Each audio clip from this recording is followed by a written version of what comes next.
Misli Premyer Liqasının 27-ci turunda Neftçi evdə Araz Naxçıvana qalib gəldi 2-1.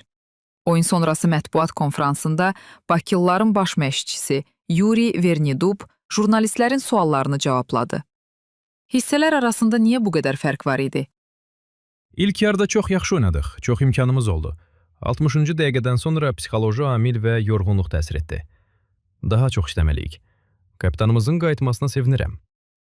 Avrokubokların astanasındasınız. Üzərinizdə əlavə təzyiq var? Təzyiq hiss etmirəm, amma temp artır.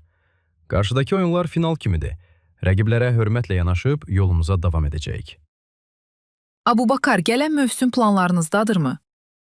O, komanda oyuncusudur. Zədədən çıxıb formaya düşməsi vaxt alır. Digər zədəlilərdə tezliklə qayıdacaq. Sam bu qaydandan sonra taktika dəyişəcək? Qayıtsın, sonra qərar verəcəyik. Ukrayna millisindən təklif olsa, nə edərsiniz? Heç bir təklif yoxdur. Hazırda bütün diqqətim Neftçidədir. Hədəflərimiz var və komanda ilə birlikdə işləyirik.